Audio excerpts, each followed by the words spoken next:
Welcome back to The Rundown, one of the top business podcasts in the world. Today, we are talking to the CFO of Oklo, Craig Bealmear. Oklo is an up-and-coming nuclear company with incredible technology, and they've captured the attention of Wall Street and retail investors. So in today's discussion, I asked Craig about the comeback of nuclear energy in the US, how the regulatory picture is changing, the role that AI is playing in the comeback, and the challenges of managing investors' expectations as a pre-revenue company. It was a very interesting conversation. I really enjoyed. I think you guys will like it as well. All right, let's get into it.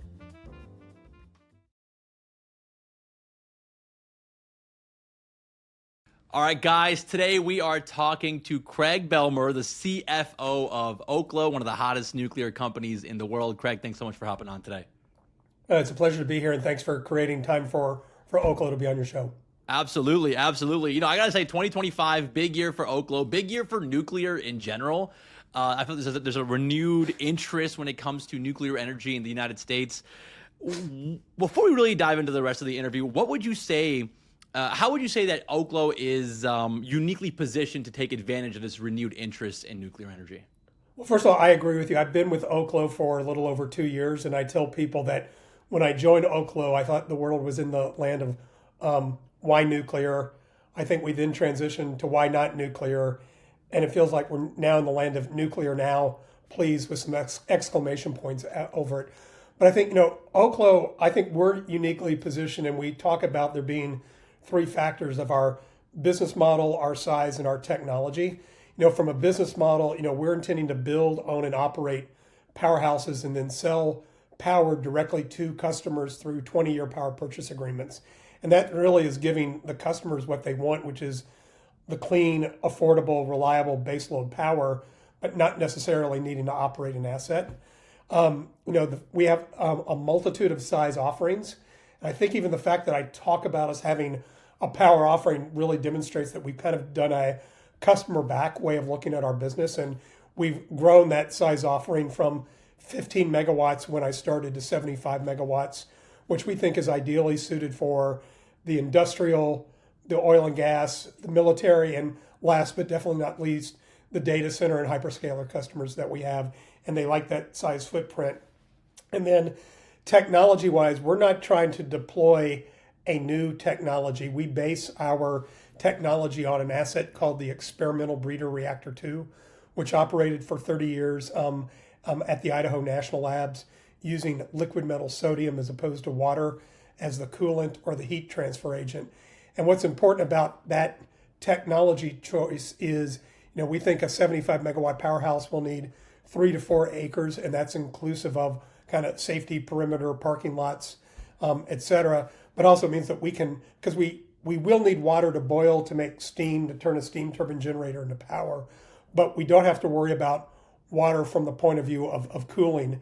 And it means that we can site a powerhouse just about anywhere. And the fact that we've announced projects in Idaho, Alaska, Texas, Ohio, and there's many other states kind of in solution, it just demonstrates that we can, allow our customers to bring their power with them, 24/7 reliable power solution, which I think has got a lot why there's so much interest in the company. Yeah, I think when a lot of people think of nuclear power, it's like the picture of the Simpsons, right? These massive power plants, these reactors. People think of like disasters in the past as well, but you guys are working on a different setup. It's smaller reactors. It's more flexible. It's not necessarily just these massive images that people have. And the reactor core is actually buried in the ground. It's got passive safety characteristics, meaning that, and we can operate at atmospheric pressure. So we've done a lot of things to simplify our approach, build in inherent safety characteristics, which is a plus. And, I sometimes do like to bring up on my phone a picture of an Aurora powerhouse and ask friends or families, what does this look like? And, typically you get ski chalet. I've even gotten church. That looks like an interesting hotel concept. And I think that's intentional, that we want there to be an aesthetic that matches, the reliable power that we plan on bringing to the marketplace. Yeah, it's kind of like it's like a barn essentially. It's like a barn, like an A-frame barn that I think It's of the like in the A-frame, woods. yeah. Yeah. So it is a very different design than what everyone else kind of thinks of when it comes to nuclear. But sticking with like the overall topic of like the revival of nuclear energy, I think the administration has been a big driver of that, right? The Trump administration signed a few executive orders back in May. From your perspective, what is that resulted in when it comes to like actual impact on Oklo and the nuclear industry? Is it like faster permitting times? Is it more investments from the government? Like, what does that look like for you guys? Yeah, so I tend to think about our business having, what almost feels like unconstrained demand. So how do we have the supply to meet that demand? And I think and I think there's kind of five things that Oklo's progressing. I think one is, regulatory pathway. The second one is fuel. The third one is a supply chain outside of fuel. The fourth is asset deployment, construction capability. And we are a capital intensive business, so making sure that we've got cash on the balance sheet and other financing plans to enable that. And I think the executive orders really did help the first two of those factors that, it's providing improvements in the turnaround time on getting a permit approved. That's without compromising safety, because safety has always got to be first and foremost in our mind. The fact that the Department of Energy has launched 11 reactor pilot programs, which are really aimed at getting assets built and deployed and on the ground, in a shorter time frame. And there's certain things that are going on around potentially making fuel available. I would even point to the fact that our first powerhouse, the Department of Energy, awarded us land and fuel for that powerhouse. Now, that was before I even started with the company, so prior to the executive orders. But it does feel like those executive orders are really helping the adoption of nuclear power by helping, especially on the permitting timeline and the fuel timeline. I might also point out, though, that even prior to this administration, a year ago, the Advance Act was also signed into law by the prior administration, and it was really an act focused at reducing the timelines for SMRs to be permitted, reducing NRC fees, and that act passed the Senate 88-2. It passed the House 393-13, and I'll only throw those numbers out there because I think it just demonstrates that there's a significant amount of bipartisan support for nuclear as well.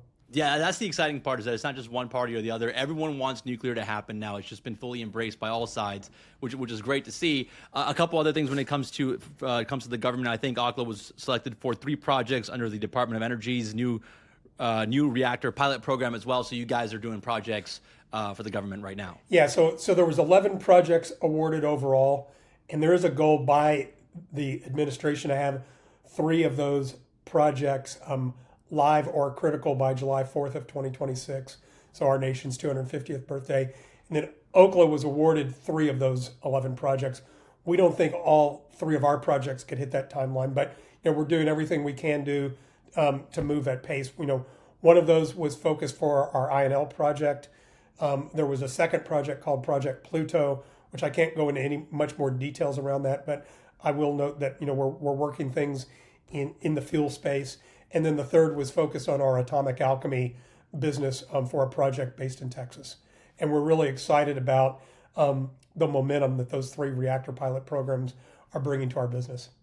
Yeah, so that's exciting stuff. So the government's push for nuclear energy is awesome. The other big push, the other catalyst for nuclear is the AI stuff, right? We're approaching, I think we just crossed the 3-year anniversary of ChatGPT. Sam Altman was a former chairman of Oklo. Where do you think where do you think Oklo would be today if not for the AI boom? Like, how big of a deal is this AI boom? Because big tech companies are spending hundreds of billions of dollars building these power hungry data centers, and everyone talks about how there's going to be a lack of power to power these things. Nuclear seems to be the solution to that. How big of a deal is this to Oklo and the nuclear space in general? Well, I think it's great to have a growing order book, which we have, and it's great to have a large amount of customer demand. And clearly, it doesn't matter what third-party study you look at. It's clear that there's rising demand for power in the United States, and that everyone likes the role that nuclear can play on being that reliable baseload power provider. I would say that clearly the growth in data center demand has been an important catalyst to our business, but equally I would point out that our order book is not made up just of data center or hyperscaler customers. There's industrial customers, there's oil and gas, there's the U.S. military, and when you look at any of these demand growth curves, if it's looking at a 2 to 4% compound annual growth rate, it always feels like the data center is playing a component of that, but it's not the only factor driving that growth. I think that's a key point there, because I think a concern that a lot of investors have is if there is a slowdown in CapEx by these big tech players when it comes to building out their data centers, what are like the ripple effects of that? Could nuclear companies like Oklo be impacted if there's less investments? What you're trying to say is that data centers are just one part of the overall business. You have governments, you have industrials, you have others. We believe in the value of a diversified order book across customers and across market sectors for certain. I would also point out that, like if we have a customer who right now says they want 750 megawatts of power deployed with a 75 megawatt power, I mean, that would mean we would need 10 powerhouses deployed on their campus. If they suddenly determined that they needed a little less power, that might reduce the number of powerhouses we're looking to deploy from 10 to 8. It doesn't mean that it all goes away. And so we actually think that size point also gives us some flexibility as well, if our customer demand or our needs shift over time. Are you able to share some insight on what you project forward, or just generally when it comes to the breakup of whether it's going to be, what percent is going to come from data centers versus governments versus industrials? If you look at our, we've talked about having an order book that's sitting at 14 gigawatts, and we've not, broken out a pie chart of here's all the market sectors. But if we were to do something like that, the largest slice in that pie chart would be data center oriented customers. Okay. That's good to know. That kind of brings me to like the spotlight that Oklo has kind of come under from the retail investor audience. That's a big part of our audience here. The stock has become like embraced by retail investors, and we've seen some companies like Palantir embrace that. Tesla's kind of like the OG when it comes to embracing that. How do you feel as a CFO of a company that's kind of been embraced by the retail audience? Do you kind of lean into that like the Palantirs of the world, or do you just kind of tune out the noise? No, I think we think that it's really important to have a diversified investor base, and we think it's great that we've got a strong retail following in our stock. I will say there was probably a lesson learned for me that, because most of my time in BP and Renewable Energy Group, which were the other two public companies I work for, did not have the size of retail investors that Oklo does have. So I think I've learned some things in the first year and a half that we've been a public company around, doing events like your podcast, making sure that we've got a portion of our company update that we do every quarter, making sure that we've got not only the ability to intake, the Citibank analyst questions, which are important, or B of A or JP Morgan, whoever that analyst happens to be, but equally, we want to make sure that we've got an avenue to take on board retail-oriented questions as well. We've done some things in the past, like Ask Me Anything events, focus at the retail investor. So we definitely think it's great to have a retail investor base, but then make sure that you're doing things tailored to meet the needs of that investor base as well. Yeah, I mean, like I said, I from where I'm sitting here, I get asked about, Oklo is one of the most asked about stocks that I hear about, which I imagine a big chunk of your job, probably the hardest part of your job, is like managing investor expectations, whether it's like the JP Morgans of the world, or like the retail investors, and balancing that with like, you guys are still pre-revenue, right? So we're pre-revenue. Right, pre-revenue. So how do you balance all the expectations that investors have with all the exciting projects that you guys are working on? the Aurora powerhouse was one of the ones that you mentioned. Those are not expected to be complete for another couple of years. How do you kind of balance all of that? Because there's a lot of pressure for you guys to deliver on those timelines, and if those timelines get moved around, they could cause some anxiety amongst the investor base. Well, I think we have a milestone-oriented approach to our quarterly investor update process. And it's clearly not earnings focused; it is more milestone focused. I think one of the things that investors have liked, we've got a 6-box milestone framework that talks about things we're doing on the regulatory front, the fuel front, the customer front, the supply chain front, other commercial business development, and what our finances look like. And I think the fact that we keep coming back to that frame and linking things to that frame and talking about, what you can expect next relative to milestones in each of those 6 quadrants, I think, the investors appreciate that. But also I think we've learned some things. Like a good example of this is, as the business has grown, and I'd say it's grown now that there's activities not just going on for Powerhouse, but for fuel fabrication and for recycling and for our radioisotope business, it was becoming clear internally that we've got a lot of things going on the regulatory front, and it's a lot to keep track of internally. It's one of the reasons why there's now a regulatory dashboard on our website so that we can, show different regulatory progress against different bits of our business.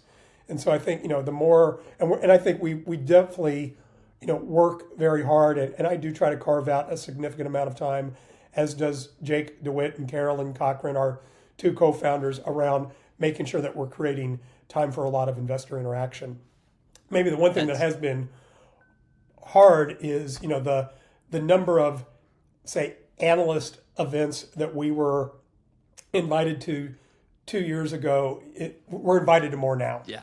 So there is a little bit of, trying to be mindful of, where and how we split our time. And also part of this is, we're looking to expand our investor relations team from a team of 1 to a team of 2, and some of that is clearly a function of, we've got a growing investor base, we've got growing investor interest, and we need to grow the size of the team to help manage that. Yeah, I feel like that's still going to be one of the most challenging aspects of your role moving forward. Which just kind of will wrap up with this. Like I said, 2025, big year for nuclear, big year for Oklo. What would you say is the most defining moment of 2025 for Oklo? Man, maybe I'll try to have 2. Okay. I think externally, the executive orders, seeing your CEO in the Oval Office when those were being announced. And that's not just a catalyst for Oklo. I think that's a catalyst for the sector. But I think that was clearly a defining moment.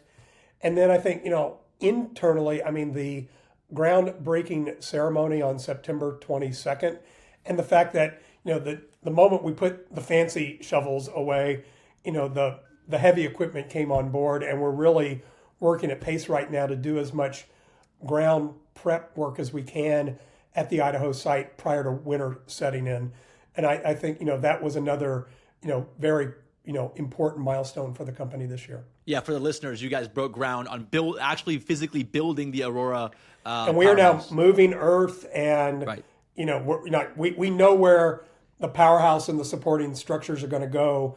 We know it's not the right time of the year to be doing, pouring cement and doing the foundation work, but we're doing as much prep for that now as we can, so that when the spring comes, you will start to see things being built up. Yeah, honestly, those are the 2 ones that popped in my mind as well. Was the CEO? But it's a hard question to answer, because there was the Atomic Alchemy acquisition. There's the things we've been doing around fuel, the announcement in Tennessee. My finance team is probably kicking me right now because we also did some capital raise this year. But definitely, I think the executive orders and the INL groundbreaking is still how I would, because you only gave me 1 and I took an extra one. I know. So. I think those are valid. Then looking forward to 2026, we're about to wrap up 2025. What would you say? What do you expect to be the most defining moment for the company in 2026?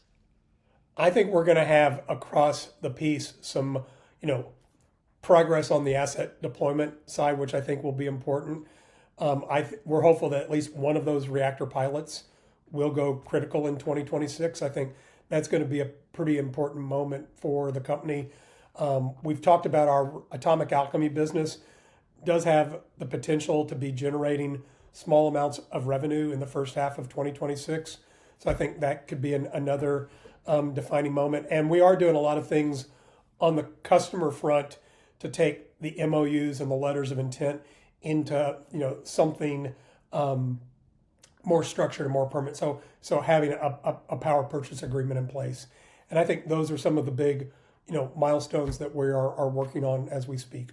That's exciting stuff, Craig. I appreciate you hopping on the show. I know a lot of our listeners are interested in learning more about the company. Is there anywhere that they can visit? You mentioned the Oklo website to learn more about. I say look at the Oklo website, and I think Benita and the team, Benita leads our media and comms effort. I think there's a wealth of information in there, and we're always looking for ways to add more. Like there's a great little 2.5-minute video on how fuel recycling works, and we've kind of found, hey, that's a better way in 2.5 minutes to describe what it is than maybe what a CFO could do in 2.5 hours. So I think that's a great place to go for more information on the company. Yeah, educational videos about how the science works is always interesting, especially for someone like me who has a bit of an energy background. So keep it up. You guys are making some moves, and I appreciate you hopping on the show. Appreciate the time. Thanks, and have a great Craig. rest of your day. You too. Well, all right, guys, hope you enjoyed that great conversation with Craig Bealmear. The nuclear space is just really interesting to me. Overall, I'm just happy to see a revival for nuclear energy here in the US. So it's great to hear from Craig on how Oklo is approaching it. Obviously, the energy demand from all these AI data centers is playing a role, but even if the AI bubble pops, we can always use the energy infrastructure like nuclear power to power homes. Let me know in the comments on Spotify and YouTube on what you guys thought about the interview, especially if you're an Oklo investor or you're planning to invest in Oklo. Personally, I'm not sure if I'm ready to invest in a pre-revenue company, but if they can deliver on their promises, the upside is definitely there. So sound off in the comments and let me know what you guys think. Thank you guys again for listening, watching, and commenting. Shout out to Mike and Connor for all the work behind the scenes. And we'll see you guys back here tomorrow.